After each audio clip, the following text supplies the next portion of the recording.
Hey guys, good morning. I hope you all are safe and healthy at your home. So let's start. I am Nirav Patel and I am again warmly welcoming you to all in our fourth lecture. So today we are discussing about our remaining methods for production of hydrogen. So our fifth method is hydrogen from methanol and steam.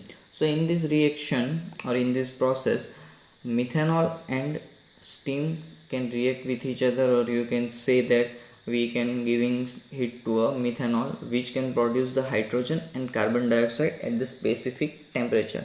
So this method was used in a small portable hydrogen manufacturing plants by the armed forces during the World War II as a method for producing hydrogen and carbon dioxide. સો આ જે આપણે જે પ્રક્રિયા અથવા તો જે process હાઇડ્રોજનના manufacturing જે hydrogen production કરવા માટેની આપણી પાંચમી જે પ્રોસેસ છે એ છે hydrogen from methanol and steam. એટલે કે આ પ્રોસેસમાં હાઇડ્રોજન પ્રોડ્યુસ કરવા માટે મિથેનોલને સ્ટીમ પાસ કરવામાં આવે છે, અથવા તો તમે કહી શકો કે મિથેનોલ અને સ્ટીમની રિએક્શન જે છે એ સ્પેસિફિક ટેમ્પરેચર એટલે કે 260 ડિગ્રી સેલ્સિયસે જ્યારે મિથેનોલ અને સ્ટીમની રિએક્શન કરવામાં આવે છે ત્યારે હાઇડ્રોજનનું પ્રોડક્શન અને કાર્બન ડાયોક્સાઇડનું પ્રોડક્શન થાય છે. અને આ જે પ્રોસેસ છે એ પ્રોસેસ વર્લ્ડ વોર II વખતે જે આર્મ ફોર્સીસ એટલે કે જે શસ્ત્ર દળ હતું એના દ્વારા હાઇડ્રોજનના પોર્ટેબલ મેન્યુફેક્ચરિંગ પ્લાન્ટ તરીકે આ પ્રોસેસનો ઉપયોગ કરવામાં આવતો હતો. તો હાઇડ્રોજનનું જે વોલ્યુમ ટોટલ વોલ્યુમ જે છે એ 1000 એટલે કે 1000 CU ફીટ હાઇડ્રોજન જે છે અને 40 LB કાર્બન ડાયોક્સાઇડ જે છે એ પ્રોડ્યુસ કરવા માટે 5 ગેલન મિથેનોલનો યુઝ થતો હતો. અને જે અમુક પોર્ટેબલ પ્લાન્ટ્સ જે છે એની કેપેસિટી 4000 CU ફીટ હાઇડ્રોજન પર અવરની હતી. તો હવે 4000 CU ફીટ પર અવર જે છે તો એટલો હાઇડ્રોજન જે છે એનું બર્નિંગ જે આપણે કહી શકીએ કે 4 ગેલન જે ફ્યુલ ઓઇલ જ્યારે તમે બાળો અને જે ગરમી તમને મળે છે એટલી ગરમી એ 4000 CU ફીટ હાઇડ્રોજનનું જે પર આવરનું પ્રોડક્શન હતું એમાંથી મળતી હતી. So let's see the steam methanol process, which process by the following equation: CH3OH plus H2O gives CO3H2 plus CO2 at the 260 degree Celsius, was used in small portable hydrogen manufacturing plants by the armed forces during World War II as a method for producing hydrogen and carbon dioxide. A volume totaling 1000 CU feet of hydrogen and about 40 LB of carbon dioxide can be produced from 5 gallon of methanol. Some of the portable plants had capacity of 4000 CU feet of hydrogen per hour. The burning of about 4 gallon of fuel oil per hour was required to furnish heat for the reaction and equipment. So this is our fifth method. Now we are going to our sixth method, which is hydrogen from ammonia. So in this process we are dissociation of ammonia during the potential important process for producing hydrogen. So in this process we are dissociate the ammonia which can produce hydrogen. સો આપણી હવે જે છઠ્ઠી method જે છે એ છે hydrogen from ammonia. તો આમાં આપણે શું કરીએ છીએ કે એમોનિયા જે છે એને છૂટો એટલે કે ડિસોસિએટ મીન્સ કે આપણે આ એમોનિયાનું વિભાજન અથવા તો એમોનિયાને છૂટો પાડીએ છીએ. કે આ પ્રોસેસમાં જ્યારે એમોનિયાનું વિયોજન કરવામાં આવે છે ત્યારે નાઇટ્રોજન અને હાઇડ્રોજન મળે છે કે જેનાથી હાઇડ્રોજનનું પ્રોડક્શન થાય છે. અને આ જે પ્રોસેસ જે છે એ હાઇડ્રોજન સ્મોલ એટલે કે નાની ક્વોન્ટિટીઝ ઓછી ક્વોન્ટિટીઝની જ્યારે જરૂરિયાત હોય તો સ્પેશિયલ એપ્લિકેશન્સમાં આનો ઉપયોગ કરવામાં આવે છે. કારણમાં એમોનિયાનું તમે જ્યારે ડિસોસિએશન કરો છો તો એ એક સ્પેસિફિક ટેમ્પરેચરે ટેક પ્લેસ કરે છે. એટલે કે એક સ્પેસિફિક ટેમ્પરેચરે એ રિએક્શન ભાગ ભજવે છે. પણ ક્યારે તો કે નિકલ કેટાલિસ્ટ જે છે આપણો એનો તમે 2 થી 3 અથવા તો 1 થી 20 ATM પ્રેશર જ્યારે તમે નિકલ કેટાલિસ્ટનું એટલાની હાજરીમાં રિએક્શન કરાવો ત્યારે જઈને નાઇટ્રોજન અને હાઇડ્રોજન છૂટા પડે છે જે હાઇડ્રોજનનું પ્રોડક્શન કરે છે. So let's see that dissociation of ammonia is a potential important process for producing hydrogen where relatively small quantities are desired for special applications. It is claimed that a single 150 LB cylinder of liquid ammonia can replace more than 30 cylinders of gaseous hydrogen, since each pound of liquid ammonia yields 34 cu feet of hydrogen and 11 cu feet of nitrogen. The dissociation takes place at the 900 to 1000 degrees Celsius over nickel catalyst at 1 to 20 atm pressure. So in this process we are discussing that how hydrogen can produce by ammonia. So our next process is miscellaneous process, which means there are some basic process or there are some small processes which gives hydrogen as a byproduct. So હવેની આપણી જે સાતમી process છે એ છે miscellaneous process. Means કે hydrogen જે છે એ બીજી અમુક ઘણી રીતે પણ મળી શકે છે, જેમ કે કેલ્શિયમ હાઇડ્રેટ જે છે એના પ્રોડક્શન અથવા તો એનું મેન્યુફેક્ચરિંગ જ્યારે તો એમાં હાઇડ્રોજન જે છે એઝ અ બાય પ્રોડક્ટ મળે છે. સોડિયમ હાઇડ્રેટ છે એમાં પણ એ બાય પ્રોડક્ટ મળે છે. અથવા તો ફર્મેન્ટેશન પ્રોસેસ જે છે બ્યુટાઇલ આલ્કોહોલ પ્રોસેસ, એમાં પણ હાઇડ્રોજન જે છે એ બાય પ્રોસેસ મળે છે. પછી છે કુક ઓન ગેસ, એક પ્રોસેસ છે કે જેમાં હાઇડ્રોજન તમને બાય પ્રોડક્ટ મળી શકે છે. અને અથવા તો પાર્શિયલ ઓક્સિડેશન ઓફ પાવડર્ડ કોલ જે છે એની પ્રોસેસ કરવામાં આવે તો એમાં પણ હાઇડ્રોજન મળે છે. So let's see, hydrogen also may be obtained from calcium hydride, from sodium hydride as a byproduct from fermentation process which is butyl alcohol process, from coke oven gas, and by the partial oxidation of powder coal by a process similar to that described for the hydrocarbons. So our next method is hydrogen separation by liquefaction. સો હવેની આપણી જે process છે એમાં હાઇડ્રોજનનું જે production છે એ ગેસમાંથી liquid ફેઝમાં convert અથવા તો ગેસિયસ ફોર્મ જે છે એને લિક્વિફિકેશન, આપણે જે લિક્વિફિકેશન છે એનામાંથી સેપરેટ કર્યા પછી જે હાઇડ્રોજન છે એમાંથી હાઇડ્રોજન મેળવવાની પ્રોસેસ છે. સો આ પ્રોસેસ જે છે એ ક્લાઉડ પેટર્ટ અને લિન્ડે કંપની દ્વારા યુરોપ જે છે ત્યાં આગળ શોધાણી હતી, કે જ્યાં છેલ્લા અરાઉન્ડ 30 વર્ષથી કોક ઓન પ્રોસેસ જે છે અથવા તો વોટર ગેસ જે મેથડ આપણે ભણી ગયા એ જે યુઝ થતી હતી ત્યાં એમણે એમાંથી આ નવી મેથડ જે વિકસાવી એ સેપરેશન બાય લિક્વિફિકેશન છે. સો આ મેથડ સ્પેશિયલ હાઇડ્રોજન જે છે એને છૂટો પાડવા માટે એ ટાઈમે શોધવામાં આવી હતી. So this is a physical process of a purification based on the differentiation in the boiling points of the components of the gas when liquefied. It developed through the work of Claudia Pattert and the Linde company in Europe, where the only source of hydrogen during the past 30 years was coke on or water gas. The technique was developed in order to strip hydrogen from coke on gas to return the hydrocarbon gases as a fuel richer in a BTU value than the original feed gas. એટલે કે આ જે hydrogen પ્રોડક્શનની જે method હતી એ જ્યારે વિકસાવવામાં આવી તો એ હાઇડ્રોજનનું જે મૂલ્ય એટલે કે હાઇડ્રોજનની જે વેલ્યુ જે છે એ મૂળ ફ્યુલ ઓઇલમાં જેટલી એની કાર્યક્ષમતા છે એની કરતાં થોડી વધારે કાર્યક્ષમતાવાળો હાઇડ્રોકાર્બન પ્રોવાઈડ કરતી હતી. So the coke on gas, because of its nitrogen content, it is usually a workup for ammonia synthesis, whereas water gas is more suitable for the production of hydrogen alone. Means કે આ જે process જે છે ત્યારે nitrogen content હોવાના લીધે ammonia synthesis માટે ઘણી સારી હતી.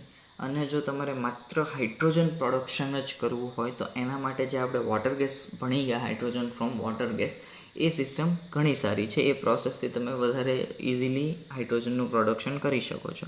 સો coke oven gas may contain 50% of hydrogen and some 50 to 20% nitrogen together with 20 to 30% methane, unsaturated hydrocarbons and the carbon monoxide. Means કે કોક ઓન ગેસ જ્યારે આ લિક્વિફિકેશન મેથડથી યુઝ કરવામાં આવે છે તો જેમાં 50% હાઇડ્રોજન, 15થી 10% જે છે એ છે નાઇટ્રોજન, અને બાકીના જે 20થી 30% અથવા તો બીજા પર્સન્ટેજીસ છે તો એ મિથેન અને બીજા અનસેચ્યુરેટેડ હાઇડ્રોકાર્બન્સ અથવા તો કાર્બન મોનોક્સાઇડ્સ હોઈ શકે છે. સો આ જે પ્રોસેસ છે એ કેટાલિટિક પ્યુરિફાઇંગમાં રિફાઇનમેન્ટ્સ માટે યુઝ કરવામાં ત્યારે ઘણા દેશોમાં એ પ્રોસેસ એના માટે યુઝ કરવામાં આવતી થઈ ગઈ. So the process with the certain refinements is now used in this country in purifying of hydrogen from catalytic reformers. The gas is the first compressed to about 300 pc and the pass through the pre-purification step for complete removal of impurities such as a carbon dioxide and hydrogen sulfide. Means કે જે gas જે છે એનું compression જ્યારે 300 પીસીઆઈજી એટલે કે pressure એકમ છે 300 પીસીઆઈજી ના દબાણમાં જ્યારે એને કમ્પ્રેસ કરવામાં આવતો હતો તો પ્યુરિફિકેશન સ્ટેપને કમ્પ્લીટ કરવા માટે મીન્સ કે ઇમ્પ્યુરિટીઝ જે છે carbon dioxide and the hydrogen sulphate એને રિમૂવ કરવા માટે ત્યારે એને 300 ડિગ્રી પીએસઆઈજી મીન્સ કે પીસીમાં એ પીસી દબાણ હેઠળ એને કમ્પ્રેસ કરવામાં આવતો હતો. તો the purified gas then it's tried to moisture contained so about 1 ppm and chilled it to about 350 degrees Celsius where the bulk of the propane and all heavier hydrocarbons are condensed. Means કે જ્યારે purified આપણો gas છે એને moisture કન્ટેન્ટમાં try કરવા માટે 1 ppm અને એનું chilling જે છે એ 35 ડિગ્રી સેલ્સિયસે કરવામાં આવે કે જ્યાં આગળ પ્રોપેન અને બીજા હેવિયર હાઇડ્રોકાર્બન જે છે એનું કન્ડેન્સેશન થાય. The gas flow next second exchanger operated to about 120 degrees Celsius in which the C2 hydrocarbons and the remaining propane are condensed. Means કે જ્યારે હીટ સેકન્ડ એક્સચેન્જર ઓપરેટિંગમાં આપણે એને લેવામાં આવે છે તો જ્યાં આગળ C2 હાઇડ્રોકાર્બન્સ જે છે રિમેઇનિંગ પ્રોપેન એ કન્ડેન્સ થાય અને ત્યારબાદ જે આપણે થર્ડ એક્સચેન્જરમાં જ્યારે એને લેવામાં આવે છે કે જ્યાં આગળ મિથેન અને આપણો રિમેઇનિંગ C2 હાઇડ્રોકાર્બન જે છે એનું કન્ડેન્સન થાય પ્લસ કે નાઇટ્રોજન અને કાર્બન મોનોક્સાઇડનું પણ થાય. મીન્સ કે in a third exchanger the bulk of the methane and the remaining C2 hydrocarbons are condensed as well as some nitrogen and carbon monoxide. If no carbon monoxide is present in the gas, the design of the methane exchanger system demands a close study to prevent formation of solid methane. Means કે જ્યારે આપણે એને એક્સચેન્જરમાં pass કરીએ છીએ તો આપણો જે રિમેઇનિંગ gaseous માસ જે આવ્યો છે એમાં કાર્બન મોનોક્સાઇડ પ્રેઝન્ટ ન હોય તો એ જે એક્સચેન્જર છે એની ડિમાન્ડ એવી હોવી જોઈએ કે આપણો જે મિથેન છે એ સોલિડમાં કન્વર્ટ ના થઈ જાય. Prevention from formation and from methane means કે આપણો જે મિથેન છે એ સોલિડ કન્વર્ટ ના થઈ જાય એના માટે વધારે આગળ જોઈને એ એક્સચેન્જર જે છે એની ડિમાન્ડ્સ ઉપર એને ક્રિએટ કરવું પડે. So the solid methane is difficult to sublime and remove from such a system and can plug wall and block exchanger tubes. Means કે જે સોલિડ મિથેન જે છે જો આપણો જે ગેસિયસ માસ છે એની અંદરનો જે મિથેન છે કે જે કાર્બન મોનોક્સાઇડ ન હોય અને મિથેન જે છે એ સોલિડમાં કન્વર્ટ થઈ જાય તો એ જે છે આપણા વાલ્વ્સ અથવા જો જે આપણી પાઇપલાઇન ટ્યુબ્સ જે છે એને બ્લોક કરી શકે છે અને એને સિસ્ટમમાંથી કાઢવો ઘણો હાર્ડ પડી શકે છે. So the gas next entered the final column and is scrubbed with a liquid nitrogen entering to the at the top. Means કે હવે આપણું જ્યારે ગેસ જે છે ફાઇનલ સ્ટેજમાં જાય ત્યારે એમાંથી જે નાઇટ્રોજન એન્ટરિંગ થાય છે તો એનું સ્ક્રબિંગ ડાયરેક્ટ ટોપ ઉપર જ એનું સ્ક્રબિંગ થઈ જાય છે. So the purified hydrogen living at the top consist of a mixture of hydrogen and nitrogen. Means કે મોસ્ટલી નાઇટ્રોજન જે છે એનું સ્ક્રબિંગ થઈ જાય છે અને જે ટોપ ઉપરથી હાઇડ્રોજન પ્યોરિફાઈડ નીકળે છે એ એપ્રોક્સ 90% હાઇડ્રોજન અને 10% જે છે એ આપણો નાઇટ્રોજન હોઈ શકે. So the pure stream is then returned through the entire exchanger system and additional high purity nitrogen is added if it is desired to synthesis ammonia. Means કે આપણે જ્યારે પ્યોર સ્ટ્રીમ હાઇડ્રોજન આપણે કાઢી લઈએ છીએ ત્યારે એમાં extra additional high purity nitrogen add કરવામાં આવે છે પણ ક્યારે કે જ્યારે એનું જરૂર જે છે એ એમોનિયા સિન્થેસિસમાં હોય ત્યારે. So the refrigeration is necessary to run the plant supplied by a cascade system consisting of a liquid ammonia, a closed ethylene refrigeration cycle and a high pressure nitrogen cycle. So આપણે જે આ process જોઈ તો એમાં refrigeration જે છે એ જરૂરી છે કારણ કે પ્રવાહી એમોનિયા જે છે આપણો લિક્વિડ એમોનિયા એના માટે થઈને. સો એમાં સાયકલ મીન્સ કે આપણે ક્લોઝ ઇથલિન રેફ્રિજરેશન સાયકલ છે અથવા તો હાઈ પ્રેશર નાઇટ્રોજન સાયકલ છે એનો આપણે યુઝ કરી શકીએ. સો આપણી જે યુનિટ 2 હાઇડ્રોજનેશન છે એમાં હાઇડ્રોજનનું જે પ્રોડક્શન છે એની આપણે ડિફરન્ટ મેથડ્સ જોઈ લીધી સો આપણે આજના લેક્ચરમાં હાઇડ્રોજનની પ્રોપર્ટીઝ વિશે ડિસ્કસ કરશું. આની પહેલાંના લેક્ચર્સમાં આપણે જોયું કે હાઇડ્રોજનેશનની ડેફિનેશન આપણે જોઈ કે હાઇડ્રોજનેશન એટલે શું. તો એ આપણે થોડું સ્પીડમાં એકવાર રિપીટ કરી જઈએ કે હાઇડ્રોજનેશન એટલે કે હાઇડ્રોજનના બે અણુ અથવા તો કોઈ પણ રિએક્શન છે કે જે હાઇડ્રોજનમાં આપણે જ્યાં હાઇડ્રોજનનો ઉમેરો કરીએ છીએ, one type of reduction reaction. So તેને હાઇડ્રોજનેશન કહેવાય. એની પછી આપણે ડિફરન્સ ઓફ મેથડ્સ જોઈ. હાઇડ્રોજનનું પ્રોડક્શન જે છે એને કરવા માટે આપણે ડિફરન્સ મેથડ જોઈ. 8 મેથડો આપણે જોઈ. એમાંની 1 થી 2 મેથડ આપણે ડિટેલ્સમાં પણ જોઈ અને એમાં પ્રોડક્શનની ફ્લોશીટ પણ જોઈ કે નેચરલ ગેસમાંથી આપણે હાઇડ્રોજન કેવી રીતે મેળવી શકીએ છીએ. સો હવે આપણે હાઇડ્રોજનની પ્રોપર્ટી જોવાની છે કે હાઇડ્રોજન જે છે એ કેટલી હદે અને કઈ રીતે તમારે હેન્ડલ કરવો જોઈએ, અથવા તો એનું પ્રોડક્શન જ્યારે કરો છો તો શું શું વસ્તુની કાળજી લેવી જોઈએ.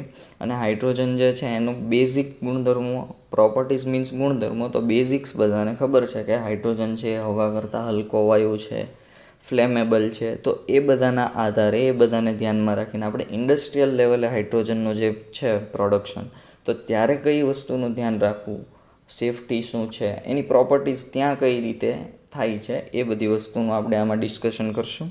So let's start. Apart from the more commonly known physical and chemical properties of hydrogen, are a few that are of primary importance in the building and use of hydrogen and hydrogenation equipments. Because it is the lightest gas, it will diffuse or leak where other heavier gas will not, particularly at a high pressure. Means કે હાઇડ્રોજનની આપણને basic properties બધાને ખબર છે અને જેના કારણે એ આપણી જે બેઝિક કેમિકલ અને ફિઝિકલ પ્રોપર્ટી જે હાઇડ્રોજનની છે એ હેન્ડલિંગ ટાઈમે ઘણી યુઝફુલ, ઇમ્પોર્ટન્ટ છે. એટલા માટે હાઇડ્રોજન પ્રોડક્શન અને હાઇડ્રોજનેશન રિએક્શન માટેના જે ઇક્વિપમેન્ટ્સ આવે છે એમાં આ વસ્તુનું ધ્યાન રાખવામાં આવે છે. અને હાઇડ્રોજન જે છે એ હવા કરતાં હલકો એટલે કે લાઇટેસ્ટ ગેસ હોવાના કારણે એ લીક થાય. આપણે હાઇડ્રોજનની જે પાઇપલાઇન્સ હોય અથવા તો લાઇન જે ગોઠવી હોય તો એ લીક થાય, પણ જ્યારે બીજા જે હેવિયર ગેસીસ છે એ લીક થતા નથી high પ્રેશરે. So it is usually more difficult to have gas tight connection and fittings when working with the hydrogen than with other gas such as air or steam. Particularly attention should be given to all fittings, valves and connections that are to be used on the hydrogen. So એનો મતલબ કે આપણે જ્યારે production કરીએ છીએ તો gas tight connection means કે કોઈ જાતનું એર લીકેજ અથવા તો કોઈ બ્રેકિંગ હોવું ન જોઈએ. આપણે જે કનેક્શન પાઇપલાઇન કનેક્ટિંગ કર્યા હોય તો વાલ્વ્સ જે છે, ફિટિંગ્સ આપણે જ્યાં કર્યું હોય, ઇક્વિપમેન્ટમાં ફિટિંગ કર્યું હોય તો એ જે બધું ફિટિંગ્સ છે એ બધું લીકેજ ના હોય એનું ખાસ ધ્યાન રાખવું પડે. અને જે ફિટિંગ અને વાલ્વ જે આપણા છે, કનેક્શન જ્યાં આગળ જોઈન્ટ થતા હોય, બે જોઈન્ટ્સ કરતા હોય, તો એ બધી જગ્યા ઉપર વધારે ધ્યાન રાખવું પડે. કેમ કે હાઇડ્રોજન જો લીક થાય તો લીક થાય એનો મતલબ એવું નથી કે હાઇડ્રોજનનો લોસ જાય. હાઇડ્રોજનનો લોસ જ જતો હોય તો હજી તમે હેન્ડલ કરી શકો, પણ જો એ લીક થાય તો એ ખૂબ હેઝાર્ડસ છે, નુકસાનકારક છે. કે હાઇડ્રોજન છે એ હાઈલી ફ્લેમેબલ છે, એટલે જો એ લીક થાય તો એ ડાયરેક્ટ બ્લાસ્ટિંગ સ્ટેજે પહોંચી શકે. તમારો જે પ્લાન્ટ હોય અથવા તો જ્યાં સ્મોલ સ્કેલ ઇન્ડસ્ટ્રીમાં હાઇડ્રોજન પ્રોડક્શન થતું હોય તો ત્યાં આગળ બ્લાસ્ટિંગની પોસિબિલિટી વધી જાય છે. So a leak not only means a loss of hydrogen, but it is in addition a decided hazardous because of the inflammability and a very wide explosive limits that hydrogen possess. So hydrogen at an elevated temperature and pressure in contact with the ordinary carbon steels in particularly corrosive. The tensile strength of these carbon steels is due to a particular iron structure and their carbon content. Means કે hydrogen જે છે એ fix એક elevated temperature જે છે એમાં carbon અને એની સાથે reaction, સામાન્ય કાર્બન સ્ટીલ જે આપણા છે એની ઉપર જો એ સ્પેસિફિક ટેમ્પરેચર આવે તો એ કોરોઝિવ નેચર ક્રિએટ કરે છે. મીન્સ કે કાર્બન સ્ટીલ આપણું જે છે એને કોરોઝિવ કરે છે. અને જે કાર્બનની તણાવ, ટેન્સિલ મીન્સ કે તણાવ ક્ષમતા, કાર્બનની જે સ્ટેબિલિટી અથવા તો ડ્યુરેબિલિટી, જે તાકાત જે કહેવાય એ એના કાર્બન સ્ટીલના લીધે હોય. કે જે એની અંદર કાર્બનની આપણે અમુક સ્ટીલ્સ હોય તો એને આપણે જોઈએ કે એ કેટલું મજબૂત છે. સ્ટીલ્સમાં આપણે એ જોઈએ કાર્બન સ્ટીલ્સ હોય કે નોર્મલ સ્ટીલ્સ હોય તો એનું જે ટેન્શન ક્રિએટ કરે છે, તણાવ છે, એની તાકાત જે છે એ ઘટી જાય હાઇડ્રોજનના મારને કારણે. સો એ એક જાતે વીક ક્રિએટ થઈ જાય. પછી આપણું જે મેટલ હોય કાર્બન સ્ટીલ તો એ ધીમે ધીમે વીક પડવા માંડે, લાઇક એન કોરોઝન, તમે આગલા સેમેસ્ટરમાં કોરોઝન વિશે ભણી ગયા છો. સો એવી રીતે હાઇડ્રોજનના લીધે આ વસ્તુ ક્રિએટ થઈ શકે છે. સો with iron alone, hydrogen form a hard beetle hybrid, and with the carbon steels in addition to the embrillating action, it causes trouble by attacking and removing carbon, reducing oxide and producing blister, cracks and fissures. With the embrittlement and the removal of carbon, the tensile strength of the steel greatly reduced, so that continued use of funds may be the dangerous. Means કે hydrogen જ્યારે માત્ર iron સાથે reaction કરે છે અથવા તો hydrogen અને iron વચ્ચે રિએક્શન થાય તો એ જે વસ્તુ ક્રિએટ થાય છે એ એક સખત એટલે કે બરડ હાઇડ્રાઇડ બનાવે છે કે જે ઇઝી રીતે નુકસાનકારક વધી જાય કે આપણું જે આયરન છે એની ડ્યુરેબિલિટી ઘટાડી નાખે. એટલે એના કારણે જે કાર્બન સ્ટીલ્સ આપણું છે એની ઉપર અટેક કરાવવો, હાઇડ્રોજનનું ફરીવાર અટેક કરાવવાનું કારણ જે છે અથવા તો હાઇડ્રોજનનું જે અટેકિંગ થાય છે એ એને નબળું કરવા માટેનું કારણ બને. અને કાર્બન દૂર કરો તો ઓક્સાઇડ જે બને એ ઓક્સાઇડને ઘટાડે છે. અને જે ઓક્સાઇડ ઘટે અંદરનો, આપણે સ્ટીલ્સ હોય કાર્બન સ્ટીલ્સ કોરોઝનમાં ભણ્યા કે કાર્બન સ્ટીલ્સની અંદર જે ઓક્સાઇડની એ બધા એની જે હવામાનના ભેજ જોડે રિએક્શન થાય તો એનું ક્ષણ એટલે કે કાટ લાગે છે. તો ઓક્સાઇડ્સ ઘટી જાય તો આપણું જે કાર્બન સ્ટીલ છે એની અંદર ક્રેક પડે, તો તિરાડો પડવા માંડે અને એક ટાઈમ એવો થાય કે જ્યારે એ જ સ્ટીલ છે એ કમ્પ્લીટલી બ્રેકડાઉન થઈ જાય, તૂટી જાય અથવા તો સ્ટીલ છે એ ફાટી જાય. એટલે કાર્બનને દૂર કરવાથી સ્ટીલ જે છે એની જે સ્ટેબિલિટી, તાણ શક્તિ, જે મજબૂતાઈ છે એ ઘણી ઓછી થઈ જાય. અને એના કારણે જે આપણે જે યુઝ કરીએ છીએ ઇક્વિપમેન્ટ હાઇડ્રોજિનેશન માટેના, એમાં કન્ટિન્યુઅસ હાઇડ્રોજિનેશન સાથે કામ લેવાનું હોવાથી એ બધી વસ્તુનું વારે વારે ધ્યાન રાખવું પડે. અને એના લીધે થઈને એ જે ઇક્વિપમેન્ટ છે એ સતત ઉપયોગમાં કરતા સાથે મેન્ટેનન્સ ન કરીએ એનું તો એ જોખમી થઈ જાય છે. એટલા માટે જે ખાસ એલોય સ્ટીલ જે હાઇડ્રોજન અટેક એટલે કે હાઇડ્રોજિનેશન રિએક્શનમાં હાઇડ્રોજન અટેક થવાનો જ છે, તો એના માટે ખાસ પ્રકારની એલોય સ્ટીલ આવે કે જે એની સામે સારું એવું પ્રોટેક્શન અથવા તો પ્રતિરોધકતા આપી શકે છે.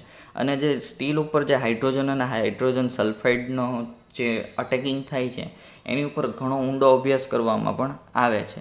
So special alloy steels are entirely resistant to this hydrogen attack. The attack of hydrogen and hydrogen sulfide on steel has been studied extensively. Apparently, molecular hydrogen plays no part in the attack on steel. The harmful hydrogen is the dissociate hydrogen present on the corroding surface of the steel originates from the hydrogen ions in the water. After the penetration, the atomic hydrogen converts to molecular hydrogen at internal discontinuous in the steel, accompanied by the great increase in volume and pressure, which rips and tears and steel along the relatively weak junctions on the discontinuous. એટલે કે hydrogen જ્યારે છે એની એ steel પર હમલામાં કોઈ ભાગ નથી ભજવતું, પણ હાનિકારક હાઇડ્રોજન જે અનરિએક્ટેડ છૂટા હાઇડ્રોજન જે છે એ સ્ટીલ ઉપર જે સપાટી આપણી મેટલ સરફેસ જે હોય એની ઉપર હાજર ડિસોશિએટ થઈને હાઇડ્રોજન જે છે એ પાણીમાંના હાઇડ્રોજન આયોનો જે નીકળે છે એના લીધે થઈને આ વસ્તુ થવાની સંભાવના વધી જાય છે. મીન્સ કે હાઇડ્રોજન જે આપણો છે એ એક પ્રકારની ઘૂસપેટ કરે છે આપણી જે મેટલ સરફેસ છે એમાં. તો મેટલ સરફેસમાં ઘૂસપેટ કરે એટલે કે હાઇડ્રોજન સ્ટીલ જે છે એના આંતરિક વિક્ષેપણ જે છે આપણું છૂટું પરમાણુઓ એમાં એને હાઇડ્રોજનમાં ફેરવે છે. સો એના લીધે થાય શું તો કે વોલ્યુમ અને જે દબાણ છે એમાં ખૂબ વધારો થાય. જે પ્રેશર છે એ પ્રેશર વધારે ક્રિએટ થાય. હાઇડ્રોજનના જે પરમાણુ છે એ હાઇડ્રોજનમાં કન્વર્ટ થાય છે જે હાઇડ્રોજન ઓક્સાઇડ સ્ટીલ ઘૂંસપેટના કારણે. સો એના લીધે પ્રેશર વધે અને જે પ્રેશર વધે તો એના લીધે જે વીક જંક્શન હોય આપણું મેટલની અંદર વીક જંક્શન જ્યાં હોય ત્યાં આગળ વધારે પ્રેશર ક્રિએટ થવાના કારણે એ જે જંક્શન છે એ જંક્શન ફાટી જાય છે. ઇન ધ સેન્સ સિમ્પલ લેંગ્વેજમાં કે બે માણસ વચ્ચે ત્રીજાએ ઘૂસપેટ મારી તો વસ્તુ ડિસ્ટ્રોય કરી શકે છે. સો સેમ ઇટ ઇઝ, ઘૂસપેટ કરવાથી પ્રેશર વધ્યું, દબાણ વધ્યું અને એના લીધે થઈને એ જે સ્ટીલ જંક્શન છે એ ત્યાંથી ફાટી જાય છે. તો આના લીધે થઈને હાઇડ્રોજન છે એને જ્યારે પ્રોડક્શન યુનિટમાં લેવામાં આવે અથવા તો હાઇડ્રોજન પ્રોડક્શન યુનિટ તમે નાખો છો તો એનું કમ્પ્લીટલી ધ્યાન રાખવું પડે છે. સો હાઇડ્રોજનની ત્યાં ડિફરન્ટ પોઈન્ટે ડિફરન્ટ પ્રકારને એને હેન્ડલિંગ કરવું પડે છે. સો એની પછી આપણે છે ઓર્થો અને પેરાહાઇડ્રોજન. જે હાઇડ્રોજનના એક પ્રકાર છે કે જે ઓર્થો અને પેરા હાઇડ્રોજન કે જેમાં હાઇડ્રોજન છે તો એમાં એક પ્રોટોન એક ઇલેક્ટ્રોન ન્યુક્લિયસ રચના છે એ બધાને આપણે 11 સાયન્સથી જોઈએ છીએ. અને સ્પિન જે છે એ બોથ સાઈડ બંને દિશામાં સંભવિત સ્પિન છે એના. સો એના કારણે હાઇડ્રોજન બનાવવા માટે જે બે પરમાણુઓ જોડાયેલા હોય ત્યારે એની જે સ્પિન રચના છે એ એન્ટી પેરેલલ હોય અને એ તો જ ભેગા થાય. સ્પિન રચના આપણી જે છે એ એન્ટી પેરેલલ હોય તો બે અણુઓ ભેગા થાય. એટલે જ્યારે પરમાણુ સ્પિન જે છે એ સમાંતર અથવા તો એન્ટી પેરેલલ હોઈ શકે. સો આ બંને સ્વરૂપ છે.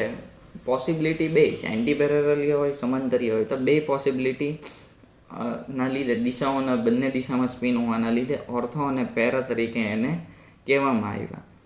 So the hydrogen atom consists of one proton and one electron. Both have two possibilities direction of spin. However, since only atoms with the antiparallel electron spins can combine, when two such atoms are joined to make molecular hydrogen, the nuclear spins may be either parallel or antiparallel. These two forms have been designated as ortho and para respectively. At normal condition, a ratio of ortho and para of about 3:1 exists. At low temperature, the equilibrium is on the side of a para-hydrogen. The ortho-para conversion is slow but can be accelerated by the catalysts such as chromium oxide.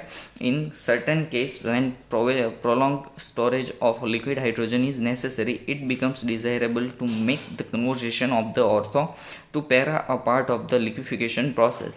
So otherwise, the heat of conversion would be give rise to an evaporation loss during storage as the liquid hydrogen approach equilibrium conditions of a high para concentration. Means કે જ્યારે ortho અને para નિયુક્ત આપણે કર્યા કે ભાઈ આ condition છે એને ઓર્થો કહીએ અને આ દિશામાં પોઝિશન હોય તો એને પેરા એવી રીતે કહેવામાં આવ્યા. સો આ જે પરિસ્થિતિમાં જેનો વેલ્યુએશન ગુણોત્તર જે કહેવાય 3:1 હોય.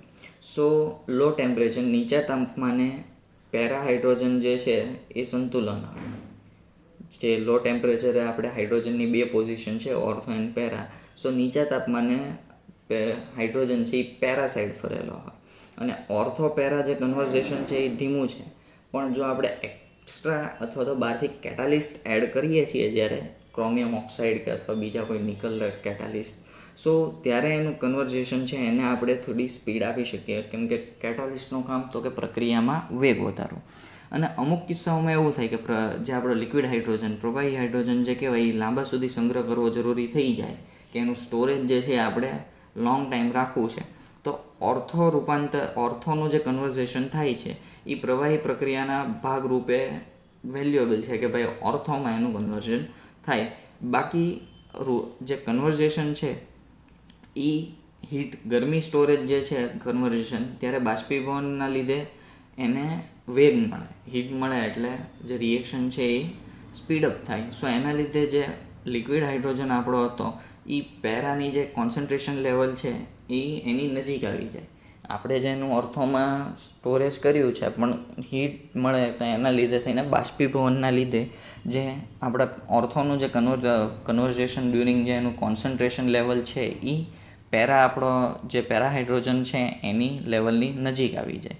સો આ ઓર્થો અને પેરાહાઇડ્રોજન જે આપણા કન્વર્ટેશન છે એનું હતું. હવે નેક્સ્ટ જે પોઈન્ટ છે એ છે આપણો હેવી હાઇડ્રોજન કે જેને આપણે ડ્યુટેરિયમ તરીકે ઓળખીએ છીએ. હાઇડ્રોજનમાં આપણે H2O જે પાણી એવી રીતે હેવી પાણી અથવા કઠિન પાણી જે આપણે કહીએ છીએ D2O. સો એ છે deuterium. So this is an isotope of hydrogen which is present in normal hydrogen to the extent of about 1 part in 6,000 parts in rainwater and about 1 part in 30,000 parts in electrolytic hydrogen. So deuterium differs from hydrogen in that its nucleus contains a neutrons as well as proton making the atom heavier. Means કે હાઇડ્રોજનનો isotope છે deuterium એ આપણને ખબર છે. સો હાઇડ્રોજનનું જે છે સામાન્ય વરસાદનું જે પાણી હોય એમાં 6,000 ભાગોમાં 1 ભાગ અને ઇલેક્ટ્રોલાઇટ હાઇડ્રોજન જે છે એમાં 30,000 ભાગોમાં 1 ભાગની હદ હોય છે ત્યાં સુધી એ આઇસોટોપ હાજર હોય. સો ડ્યુટેરિયમ જે છે એ હાઇડ્રોજનથી અલગ છે કેમ કે એનો જે ન્યુક્લિયસ જે કહેવાય આપણા અણુરચના જે છે એમાં ન્યુટ્રોન અને પ્રોટોન બંને ભેગા મળીને એક અણુ ભારે બનાવે છે, હેવિયર અણુ બનાવે છે, જેને હેવી હાઇડ્રોજન અથવા આપણે ડ્યુટેરિયમ કહીએ છીએ.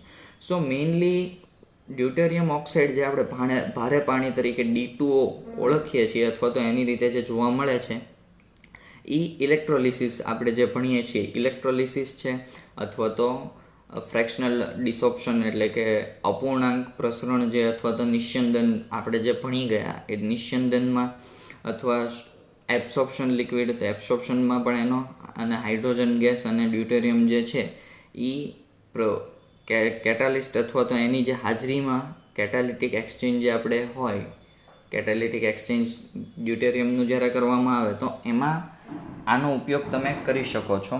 અલગ અલગ પદ્ધતિઓથી આને પાણીથી અલગ તમે ડ્યુટેરિયમને કરી શકો છો, કે જે નિસ્યંદન પદ્ધતિ છે, ઇલેક્ટ્રોલિસિસ મેથડ છે, અથવા તો તમે એબ્સોર્પ્શન મેથડ જે છે પણ કેટાલિટિક એક્સચેન્જની મદદથી પણ આને આપણે ડ્યુટેરિયમને હાઇડ્રોજનથી અલગ પાડી શકીએ છીએ. અને બાકીની જે બે મેથડ છે કે જે વર્લ્ડ વોર જે થયો, યુદ્ધ થયું ત્યારે એને એટોમિક એનર્જી દ્વારા પણ જે વોરમાં યુઝ કરવામાં આવી હતી એ એટોમિક એનર્જી દ્વારા પણ આ વસ્તુ થઈ શકે છે. So it is found mainly in deuterium oxide which may be separated from normal water by such methods as electrolysis, fractional absorption from an absorbent such as charcoal, fractional diffusion, fractional distillation, and by the catalytic exchange of deuterium between hydrogen gas and water. The latter two methods were used on a production basis by the atomic energy programming during the war. હવે જે આપણો next point છે એ છે analysis of hydrogen, એટલે કે હાઇડ્રોજનનું analysis કરવું. સો હાઇડ્રોજનનું analysis means કે hydrogen આપણો જે છે એ કેટલા પર્સન્ટ અથવા તો જે રિએક્શન કરે છે એ રિએક્શનમાં કઈ રીતે એનું એક્યુરેસી આવે છે, પર્સન્ટેજ વાઇઝ શું એનું વેલ્યુ આવે છે એ બધું. સો હાઇડ્રોજનનું એનાલિસિસ એ રીતે થાય. સો હાઇડ્રોજન જે છે એ ઘણી બધી મેથડ્સ દ્વારા નક્કી કરવામાં આવે. એમાંથી ઓરસાટ જે છે, ઓરસાટ પ્રમાણભૂત ઉપકરણ જે છે, ઓરસાટ ઇક્વિપમેન્ટ, ઓરસાટ એનાલિસિસનું, એના દ્વારા જે કોપર આપણો હોય, કોપર ઓક્સાઇડ, એને ગરમ કોપર ઓક્સાઇડને હાઇડ્રોજન ગેસ પાસ કરવામાં આવે ગરમ copper ઓક્સાઇડમાંથી.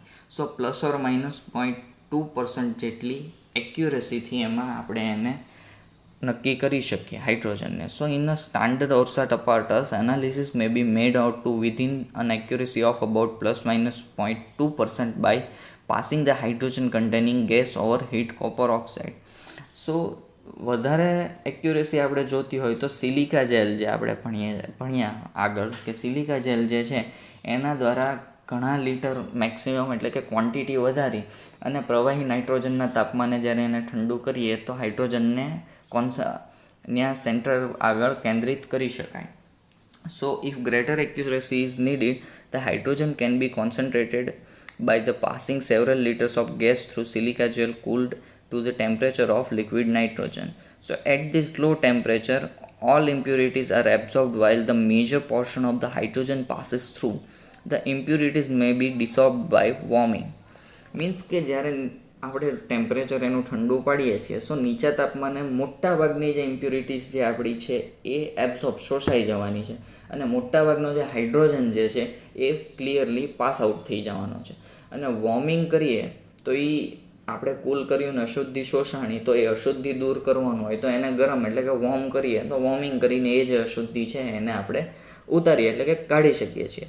So the impurities may be dissolved by the warming. Analysis also may be made gravimetrically by passing the gas sample through a combustion train and absorbing the product. The mass spectrometer is an excellent method for analyzing of hydrogen either in simple or complex mixture. The majority of instruments used for analyzing of or hydrogen are based on the thermal conductivity of the mixture in which hydrogen is present. Means કે જ્યારે આપણે hydrogen જે છે એનું ગ્રેવિમેટ્રિકલી તમે આપણે જે ભણી ગયા કે કદમાપક પૃથ્થકરણ એવું તમે પ્રેક્ટિકલમાં ભણ્યા તો એના દ્વારા પણ એના કમ્બશન ગેસ જે છે એનાથી હાઇડ્રોજન એનાલિસિસ તમે કરી શકો છો. સો એના માટે ઇક્વિપમેન્ટ તરીકે માસ સ્પેક્ટ્રોમીટર જે તમારે આગળ ભણવાનું પણ આવશે કે માસ સ્પેક્ટ્રોમીટર જે મેથડ છે એ ઘણી સારી એવી છે હાઇડ્રોજનના એનાલિસિસ માટે, કે હાઇડ્રોજનનું જે એનાલિસિસ આપણે કરવું હોય તો એમાં ઘણી સારી રીતે આપણે કરી શકીએ છીએ. અને મેજોરિટી ઇન્સ્ટ્રુમેન્ટ્સ જે છે એ હાઇડ્રોજન એનાલિસિસ કરવા માટેના એ મોસ્ટલી થર્મલ કન્ડક્ટિવિટી જે તમે ભણ્યા એના ઉપર બેઝડ હોય છે. સો એના માટે થઈને ઘણા બધા ઇક્વિપમેન્ટ્સ એવા છે કે જે તમે સારી રીતે જેમાં આપણને હાઇડ્રોજનની એક્યુરેસી છે એ ઘણી સારી બતાવી શકે. So the thermal conductivity is determined by the rate which the flowing gas remove heat from an electrical heated wire. Hydrogen also may be determined by measuring the absolute pressure inside a 10-volt palladium or platinum container after evacuation and contact with the test gas. Means કે જ્યારે thermal conductivity આપણે use કરીએ છીએ, thermal conductivity દ્વારા જ્યારે hydrogen નક્કી કરવામાં આવે તો એમાંથી જે ગેસ પાસ થાય ઇલેક્ટ્રિક વાયરમાંથી અથવા તો ઇલેક્ટ્રિકેડ વાયર, હીટેડ ગરમ વાયર હોય ઇલેક્ટ્રિકલી, એને થ્રુ ગેસ પાસ કરવામાં આવે તો હાઇડ્રોજન જે છે એને બહાર કાઢ્યા પછી અથવા તો એ જે સંપર્કમાં આવે છે પાતળી થીન પેલેડિયમ જે છે એની એક આખી વોલ ક્રિએટ થઈ જાય. સો પેલેડિયમ અને પ્લેટિનમમાં કન્ટેન્ટના કારણે અંદર કમ્પ્લીટ પ્રેશર આવે. સો પ્રેશરના ડિપેન્ડ્સ આપણો જે ટેસ્ટ ગેસ છે એ પ્રેશર ઉપરથી નક્કી થાય કે કઈ રીતે કેટલો હાઇડ્રોજન અથવા કેટલા % હાઇડ્રોજન જે છે એ આમાંથી નીકળે છે. સો આ બધી પદ્ધતિઓ અન્ય વાયુ માટે અણુઓની તુલના જે કરવામાં આવે મેટલના હાઇડ્રોજનમાં, સો એની કરતાં છિદ્રાળુ મુક્ત કહી શકો તમે. So this method is based on the porosity of the metals to hydrogen molecules in comparison with the larger molecules of other gases. Another method used for hydrogen analysis is that of beta particle absorptivity. So hydrogen has a higher beta ray absorbing power per unit mass than any other element, and this difference is absorptivity can be used for measuring the ratio of hydrogen of carbon in liquid mixture. This method is possible since the hydrogen molecule or atom is unique, is that the total number of electrons equals in atomic weight. Means કે hydrogen જે analysis કરવા માટેની ઘણી બધી બીજી પદ્ધતિ છે, એમાંની એક છે બીટા પાર્ટિકલ, એટલે કે બીટા પાર્ટિકલ આપણો જે છે એની એબ્સોર્પ્સિવિટી. સો હાઇડ્રોજનમાં બીજા તત્વો જે આપણા છે એની કરતાં એનો બીટા રે જે છે એ વધારે છે. સો એના લીધે બીટા રે, આપણું બીટા રેસ જે ભણ્યા એ એની એબ્સોર્પ્શન શક્તિ જે વધારે હોવાના લીધે એમાં તફાવત કરી અને લિક્વિડ મિક્સર જે છે એમાં હાઇડ્રોજન કાર્બનનો જે આપણે ગુણોત્તર કહીએ તો એનાથી પણ આપણને હાઇડ્રોજન જે છે એની એનાલિસિસમાં એની પર્સન્ટેજ વાઇઝ આપણને ખબર પડી શકે. સો આ પદ્ધતિના કારણે હાઇડ્રોજન પરમાણુ અને અણુ જે છે એ વિશિષ્ટ છે, કારણ કે એની ઇલેક્ટ્રોનની કુલ સંખ્યા તેના અણુની વજનના બરાબર હોય, અને એના લીધે થઈને હાઇડ્રોજન અણુમાં ઘણી બધી પોસિબિલિટીઝ વધે છે. સો આજના લેક્ચરમાં આપણે આટલે સુધી રાખીએ, અને નેક્સ્ટ લેક્ચરમાં આપણે હવે આની મેકેનિઝમ જોશું, કઈ રીતે હાઇડ્રોજનેશન રિએક્શન થાય છે. સો નેક્સ્ટ લેક્ચરમાં મળીશું. Thank you.